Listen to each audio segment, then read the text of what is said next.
Appomattox stands 16 stories tall and is as wide as 2 football fields. Amazingly, its weight surpasses even that of an aircraft carrier. This oil platform, known as Appomattox, is currently located 134 kilometers off the coast of Louisiana in the Gulf of Mexico. However, its journey began several years ago, thousands of miles away in South Korea, where thousands of workers and engineers were engaged in constructing this massive oil platform. After 7 years of relentless effort, when Appomattox was finally completed, the engineers faced a challenge they had never encountered before. The problem was transporting this massive structure from South Korea to the Gulf of Mexico. To accomplish this, the world's largest marine transport vessel was summoned. Lifting the oil platform and placing it onto this vessel was a task that would take at least 7 days. But suddenly, news broke that a storm had formed in the Pacific Ocean, which had escalated into a super typhoon. This level of typhoon occurs only once every 20 years, with winds reaching speeds of 315 kilometers per hour. In just 7 days, this typhoon could strike the South Korean coast at any moment. And as we all know, when a super typhoon makes landfall, it leaves destruction in its wake. For the workers, engineers, and transport experts, the challenge now was to complete a 7-day task in just 3 days. If the Appomattox oil platform was not lifted from the shipyard and loaded onto the marine vessel within 72 hours, years of hard work could be lost in an instant. This crisis shook the entire management team from top to bottom. This oil platform was the biggest project of the oil company, meaning there was no room for even a minor mistake. To avoid the super typhoon and ensure Appomattox departed ahead of schedule, additional workers were brought in. These workers toiled day and night to ready the platform for transport as quickly as possible. Meanwhile, management was in constant contact with meteorological experts, monitoring the typhoon's movements. They hoped that the super typhoon might change its course, but their hopes were dashed when they received confirmation that the storm was heading directly towards South Korea from the Pacific Ocean. With tremendous effort, the workers completed all remaining tasks in just 3 days. Now the next step was to lift the massive structure and place it onto the floating dock. The weight of this structure was a staggering 143,100 tons, more steel than what was used in the construction of the Burj Khalifa. Using massive hydraulic jacks, the platform was pushed inch by inch onto the floating dock. Once in place, tugboats pulled the dock away from the shipyard, guiding it toward the waiting marine vessel. This vessel is the world's largest marine transport ship, capable of carrying 98,000 tons with ease. It was on this vessel that Appomattox would travel to the other side of the world, to the Gulf of Mexico. The next morning, Appomattox was offloaded from the floating dock, and for the first time, it floated on water.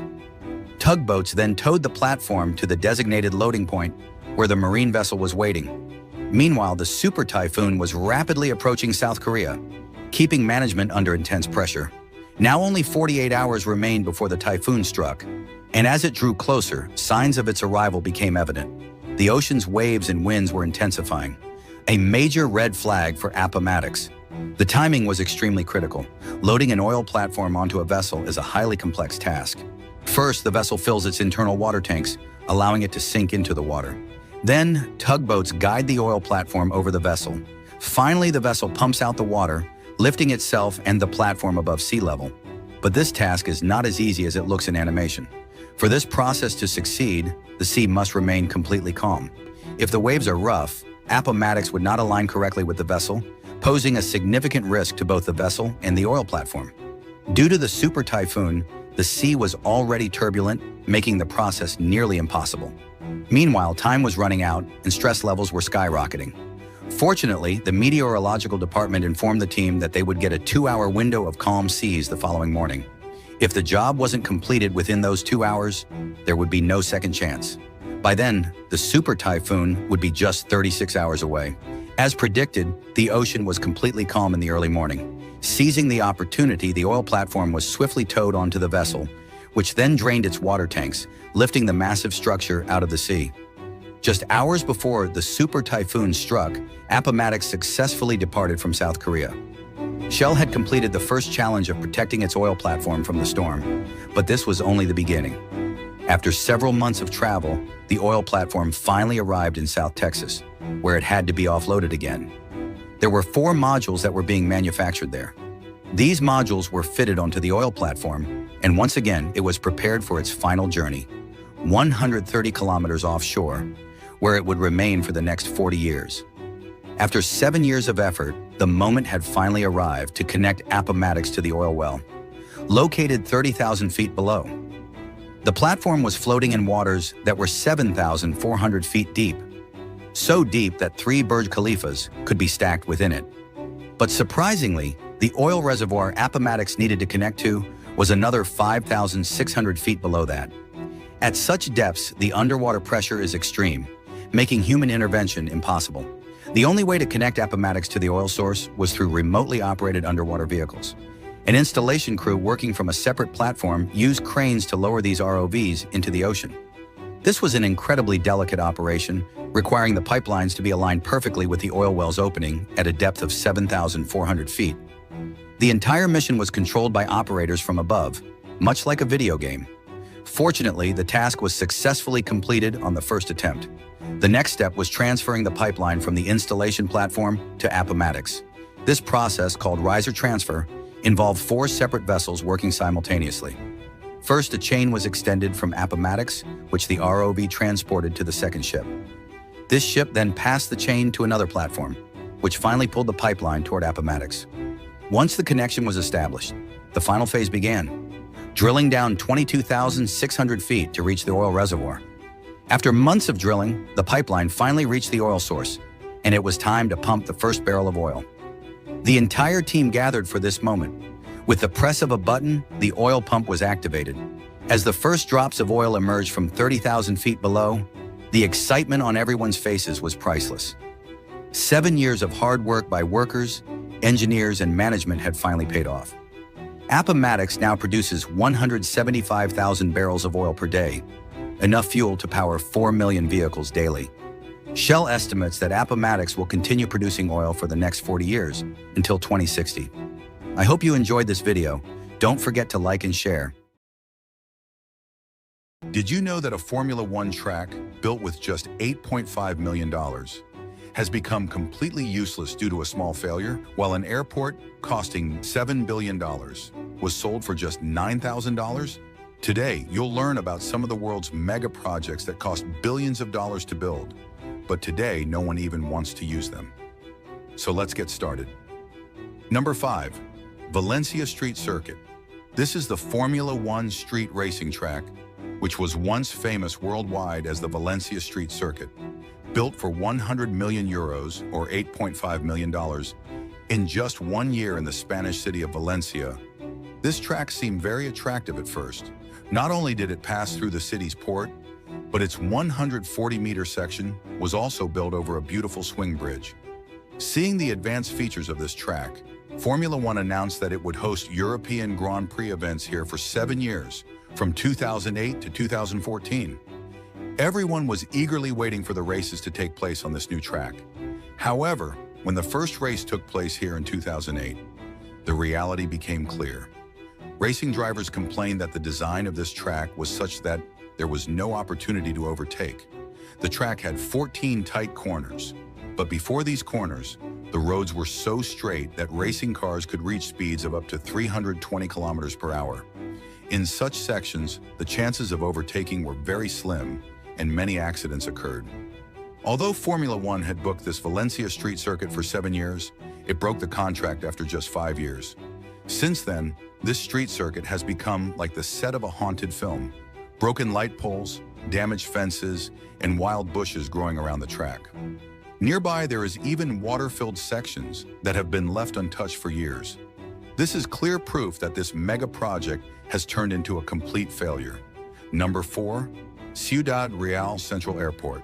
Spain is a part of Europe that is considered a hotspot for tourists. Every year, around 8 million tourists visit here, most of whom prefer to land in the capital, Madrid. But the problem arose because Madrid's current airport capacity was only 7 million, while 8 million people were arriving. To solve this, the decision was made to build another airport, Ciudad Real Central Airport, at the cost of $1.2 billion. This new airport was meant to alleviate the load on Madrid's main airport. But when it started operating in 2009, the result was disastrous. This new airport, although built, was not centrally located as expected. Passengers had to travel 30 kilometers to reach the airport after landing. This led to poor commercial flights, and within just 2 years of opening, it became a ghost town. Although millions of dollars were still spent annually to operate the airport, very few passengers used it. In 2013, decision was made to sell the airport, but no one was interested in purchasing it. Finally, in 2019, this airport, which had cost $95 billion to build, was sold for just $12,000, or about $9,000. Number 3. Interstate ST Highway. In Hawaii, there is a city called Honolulu, and it has a 26-kilometer-long highway that runs through beautiful mountains. The view from here is so mesmerizing that many people stop their cars and take pictures, which often leads to traffic jams. This highway, known as the Interstate ST Highway, is beautiful, but it has been highly controversial. The need for this highway arose in 1962, when traveling between 2 U.S. Navy bases in the area became difficult. However, when the construction of this highway was announced, local residents opposed it, as they didn't want their beautiful city to be spoiled just to connect 2 military bases. This issue escalated to such an extent that the construction work was halted for 26 years. But in 1999, due to changes in environmental laws, the construction was forcibly resumed. After 18 years of construction, this highway was opened in 1997. Normally, roads are built by cutting through mountains, but in this case, the highway was constructed on large supporting pillars to preserve the landscape. This led to an increase in the project's costs. Initially, the project was estimated to cost $250 million, but it ended up costing $1.3 billion. This means that just 1 kilometer of this highway cost around $370 million. Despite this, after a 37-year wait, the highway is barely used. Many locals avoid it because they believe the government destroyed their sacred sites during construction, which is why the highway remains underutilized. Number 2, Coast City. This is an old capital city located on the coast, home to 7 million people, and it was once believed that the city couldn't expand any further. In 2002, a military leader in Myanmar secretly began building a new city. His plan was to shift the country's capital to this new city. Myanmar wasn't the first country to do this. Thailand, Afghanistan, and Pakistan had already shifted their capitals. In 2005, the military leaders suddenly announced that they wanted to change the capital, naming it Naypyidaw. This new capital was built far from the sea in the center of Myanmar and cost a total of $4 billion. The city was filled with everything that would attract people, such as 20-lane highways, luxury hotels, golf courses, museums, shopping malls, and even the famous street food from the old capital. But there was one very important thing missing: people. The new capital had everything except residents. Only government employees and bureaucrats lived there. And despite having an international airport that could handle 35 million passengers, it only saw around 10 to 12 passengers at a time. Hotels and shopping complexes were deserted, making the city appear ghostly. The entire city, built at a cost of $300 billion, now presents a deserted and eerie atmosphere. Number 1, Yucca Mountain. If nuclear waste is not stored properly, it can cause so much damage that it's hard to imagine. Normally, nuclear waste from across the United States is stored in remote locations. But in 2002, the U.S. decided to build a 300-meter deep tunnel in Yucca Mountain, Nevada, to store all the country's nuclear waste. This plan seemed ideal at first, but residents of Nevada strongly opposed it, arguing that they didn't understand why all the waste had to be stored in their state when there were no nuclear plants there. The issue went to court for many years, but during President Obama's time in office, it was decided that nuclear waste would not be stored in Yucca Mountain. Despite spending $17 billion on this project, this site has now become a place where no one even wants to go near.